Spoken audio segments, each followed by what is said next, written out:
for the day. And Kurt Vickman is a 1990 EHS graduate. He's a social entrepreneur, real estate developer, and cultural innovator. As both a nonprofit and for-profit entrepreneur, Kurt has built and led successful startups for much of his life.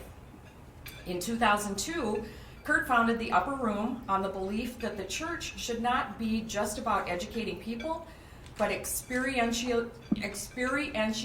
you gave me a really hard word to read here, Kurt.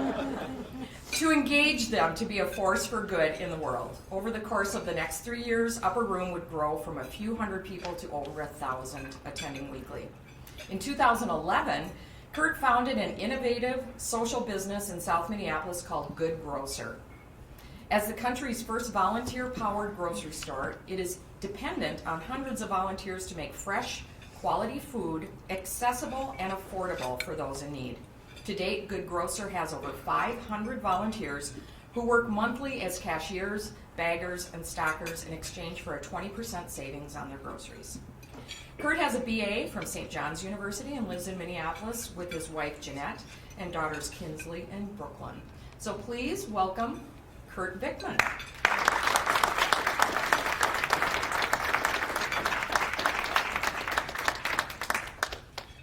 Thank you, Patty. Actually, I used to live in Minneapolis. I'm now in Edina.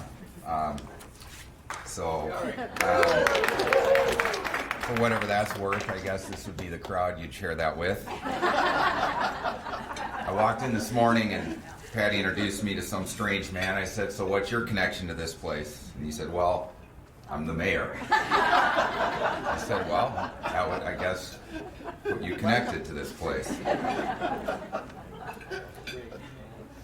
I love being here because I think it's so cool that we get to honor these students who are being a force for good in the world, right? It's pretty cool. Yeah. Several years back, I took a trip to Spain with a few friends. And I remember being in Barcelona, walking in and out of these churches, these huge cathedrals that were basically empty and acting as museums. And we were walking in and out, and it was one of those mundane moments when you're traveling, you're just kind of on autopilot. And we were going through this entrance into this massive cathedral. And as I walked through these iron gates, I looked over to my right and I saw this homeless man, absolutely curled up, with his hands extended out like this. I can still picture it. 10 years ago, I can picture it like it was yesterday.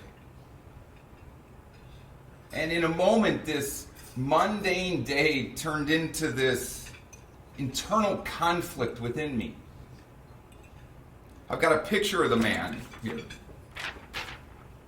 And I framed it because it means something to me. And as I was walking into this church, into this door, this man was right at the edge of the door, hands extended. And as I walked in, I just remember hearing this not so subtle, just whisper, shout in my conscience that was saying, "Turn right, Kurt."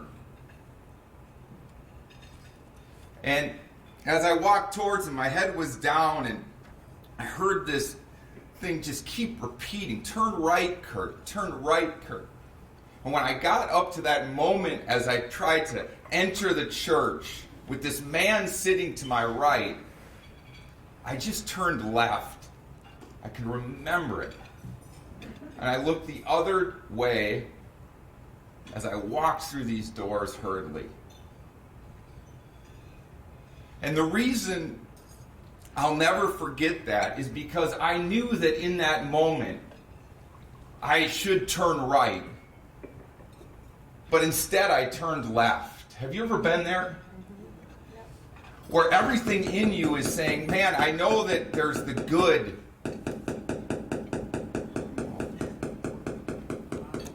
Wow. Okay, we're back.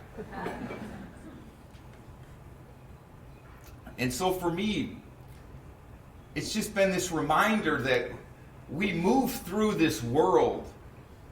And there are moments in time when we step into a moment, sometimes unexpectedly, but everything in us, our conscious is telling us there's something that needs to be attended to the right. There's good that needs to be done to the right. But most people, or often I included in those people, turn left and just carry on with the important work of touring a church or walking throughout our day.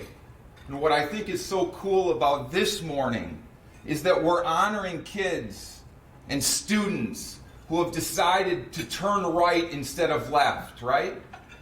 Yes. And it's so cool that there's something so alive in them, so courageous in them, so fearless in them, that in the midst of all of the uncertainty in this world, they're deciding to not be defined by it, but do something about it.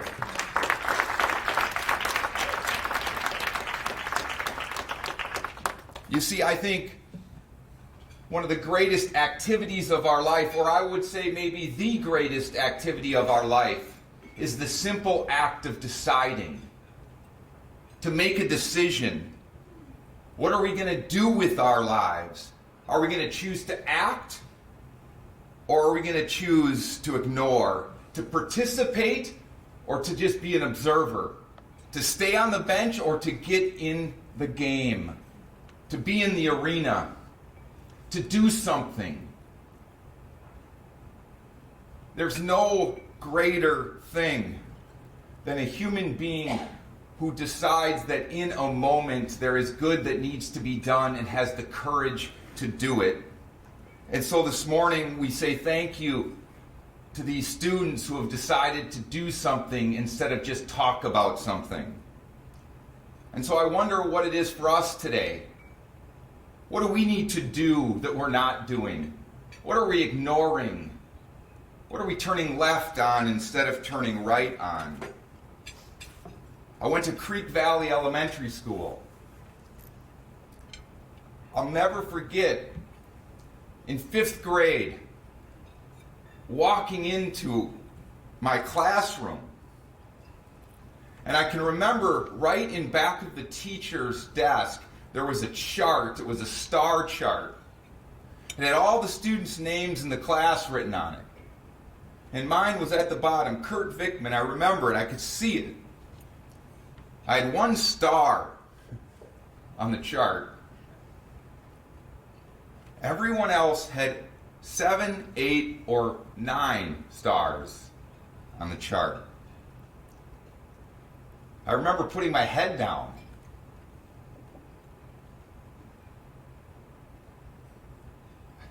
I hated walking into that school sometimes. A couple of years ago, I came across this letter in this file that my dad had labeled Kurt. I think he had a file because of all of the difficulties I was having. And it was like Kurt's difficulties file, right? It was like old report cards, disruptive behavior, challenges authority. I mean, the report card, D's, C's. But then I came across this letter that he wrote on June 7th, 1984. It was to Ralph Lieber, the superintendent of Edina schools. And it starts like this. Dear Dr. Lieber, please accept this letter in the spirit in which it was intended. That is, as a vigorous protest to the 6th grade promotional program held at Creek Valley Elementary School on June 5th, 1984. After my wife Diane described the activities and her reaction, which I can assure you were milder than my own, I felt compelled to express my feelings and suggest that you review the circumstances leading up to the planning and implementation of the portion of the program described below. As I understood it, a significant portion of the 1 hour and 50-minute program was devoted to special awards, which were given to a number of 6th grade students in one of 13 categories. Putting aside the length of the program, I believe that awards were given to an excess of 80% of the 6th grade class, with some students receiving 4 and 5 different awards. Specifically, a total of 294 awards were given to students. The first question to pop to mind is how the remaining few students felt about the program and about themselves for not having received one of the 294 special awards. Perhaps in their mind, the year had been a failure or worse. Our son Kurt, who is a 6th grader at Creek Valley during the past year, suffers from a learning disability, which has been diagnosed as specific developmental dyslexia. As such, he works substantially harder than most students for grades which are, by some standards, average at best. In addition, we have had some typical behavioral problems during the school year, which are associated with students with this type of learning disability. However, during a recent meeting at school, it was clear that Kurt had made significant progress in the last half of the school year, both academically and behavior-wise. As you can probably guess at this point, he received no special award during the program. I don't know who is responsible for the planning of the program nor how the actual selection of the awards were handled. However, it would seem that the Creek Valley administration would have exercised good judgment to either expand the rewards to all students or given real meaning to the awards by limiting the number. One of our priorities with Kurt during this past school year has been to build his self-esteem, reinforcing his self-image and making certain that his worth as an individual is not impacted by his learning disability. An ill-conceived program such as the one I've described doesn't make our job any easier. The insensitivity and lack of concern for students who did not receive awards is, in my mind, difficult to understand. While I'm sure of the fact that you had nothing to do with the program itself, I wanted to express my feelings on it. If you'd like to discuss it further, please don't hesitate to call. Sincerely, John T. Vickman. What I cherish about the letter is a dad that was defending me, a parent that believed in me.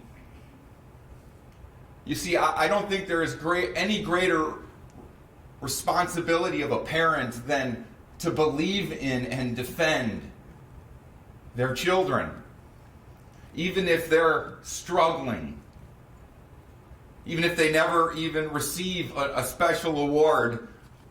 There is something about that letter that is a dad that decided to turn right instead of turning left, to write the letter that might have been uncomfortable, a kid that discovers it, a dad that's pretty cerebral, an accountant kind of guy, who didn't necessarily express himself, but one day I discovered this little treasure, and it means something to me. You see, because when I walked into Creek Valley, I just felt dumb. I was defined by this environment that wasn't suited for me. But I knew there was something in me. And for us, we sometimes get into these situations and these places and these environments where the world is pressing against us, but there's something in us that believes that there's more to us. There's more to give, there's more to do. And I wonder how many of us feel that way this morning.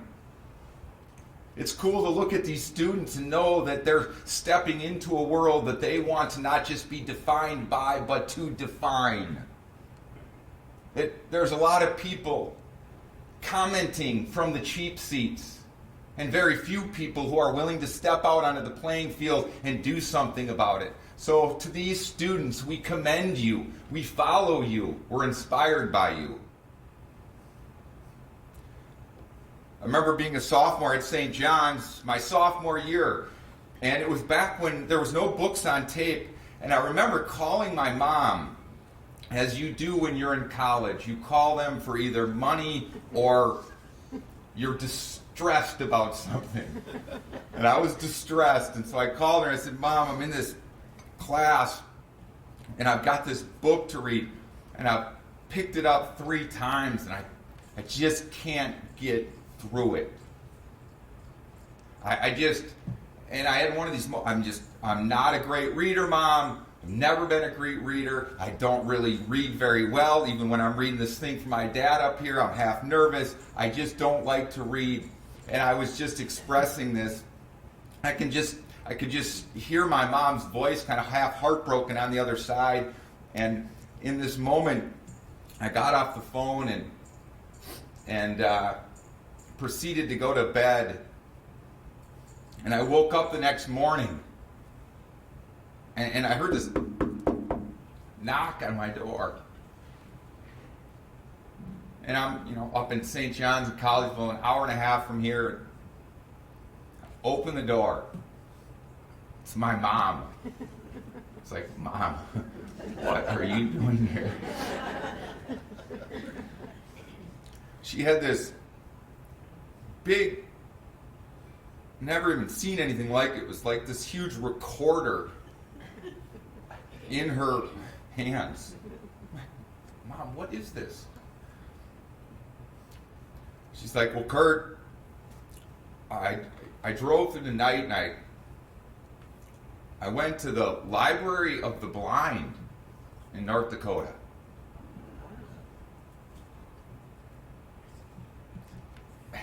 It's crazy. She's like, I got your book on tape. It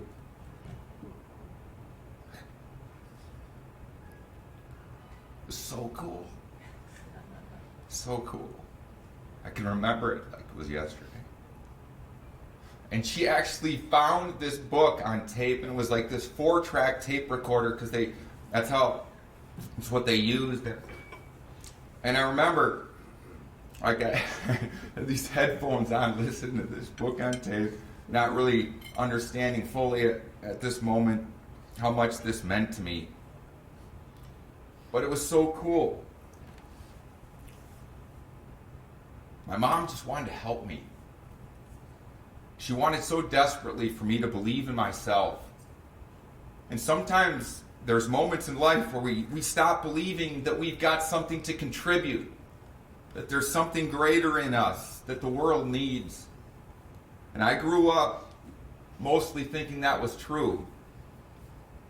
And so part of starting Good Grocer was about creating an environment for the underdog, the overlooked, the dyslexic, to have a place where they can come and feel like they're at a place that they're doing good in the world.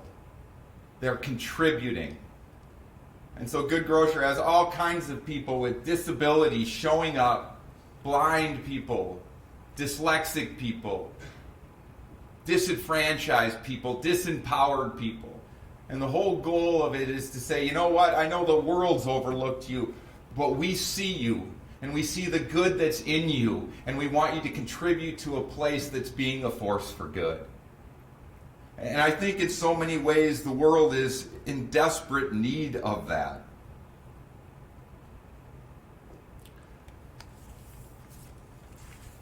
In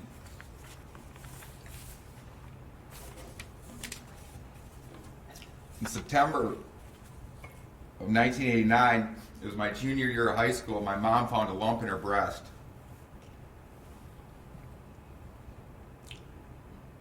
Turned out to be malignant. She had a double mastectomy, reconstruction surgery. And so at age 46, she was fighting for her life. She was cancer-free for 2.5 years, and then January 1993, she had a bone marrow transplant. She was cancer-free for 15 months. And then I can remember one night my dad running into my room in the middle of the night. And he said, "Your mom's not doing good."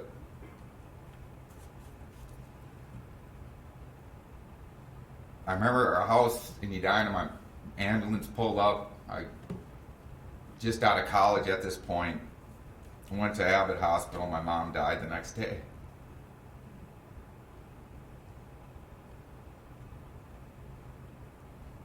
Worst day of my life. She was age 50, my age. Just turned 50 this year.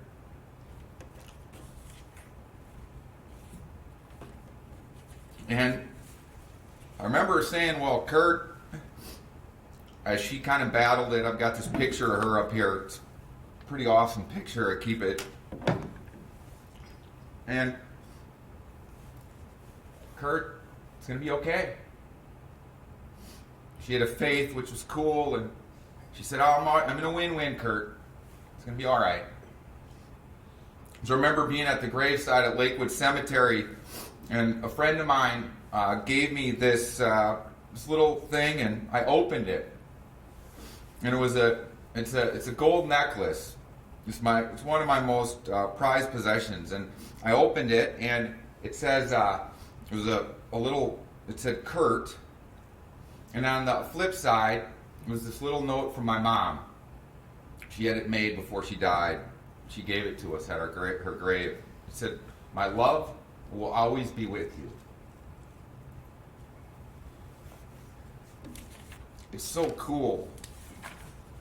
The good that we can do, isn't it? The impact we can have when we choose to turn right instead of turning left. One of my best friends in high school, Dan Aram's friend, Spencer Summers, gave the commencement speech our senior year of high school. Spence was a buddy of ours who was battling cancer at the time. This guy was incredible, was a writer, and he started his speech and he just said, "I guess I used to think of life as a long highway. I pictured myself in an old Mustang convertible with the top down and the wind blowing through my hair, a pair of black Ray-Bans on, listening to classic rock and roll. I was just cruising along on what I thought at the time to be an endless road. I, however, got stuck with a faulty engine. It forced me to stop cruising and to pull over onto the shoulder and start walking. And it was once I started to walk that I began to see all the beauty that was only a colorful blur before. Once I began to walk, the wind didn't blow through my hair because I didn't have any. And instead of the music of the Beatles, it was the songs of the birds and the crickets to be heard. But once I started to walk and once I took off my shades, I began to see things clearly for the first time. I began to see that success should not be measured by grades or dollar signs, but by how often you laugh and how many people you can make smile in a day. I began to see that once you are at peace with God, peace with your fellow man comes as well as peace with yourself. I began to see that our earthly highway not only has plenty of detours and potholes, but it isn't nearly as long as I once thought. So now at graduation, when our futures are burning so brightly, we hear phrases like, "You have your whole life ahead of you." To those, I argue, you've had your whole life, and all you have is today. So when you feel like life is going too fast or you're just cruising along, pull over onto the shoulder or exit on the nearest ramp and start walking.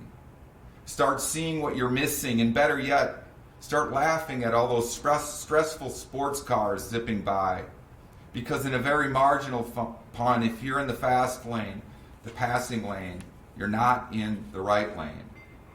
Once we stop looking up the road for peace and satisfaction and start looking around for it, that's when it will come. Spence went on to St. John's. Our freshman year of college, we all got called back to his house in Edina. And he lost his battle with cancer. But his life and legacy live on. There is something about these people that have gone before us that shout at us to this day that says, today's the day.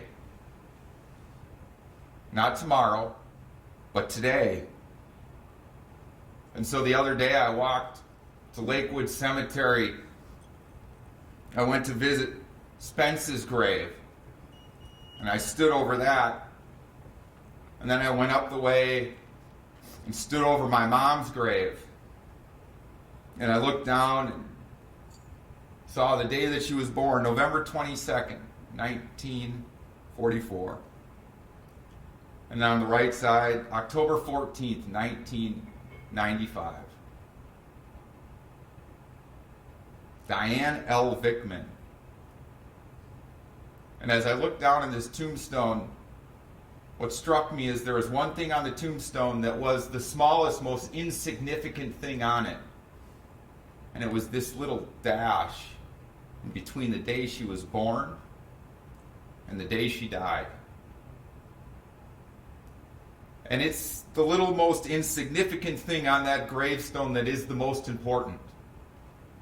You see, because we don't have any control over the first date, we have very little control over the second date. The only date we really have any control over, the only thing we do is that tiny insignificant thing that sits in the middle between the day you were born and the day you will die. And it's that little tiny dash. And it's in that dash that you have to jam all of your living and your loving and your giving and your serving and the good that you want to do. You see, because so often we can just miss the smallest thing as the biggest thing. And so I guess my question is, what are you doing with your dash? When everything in you is calling you to turn right, are you turning left? Well, I'm thankful for these students that we honor this morning who have decided to turn right with their lives and make a difference in this world, in this community, and we commend you this morning. Thanks for having me.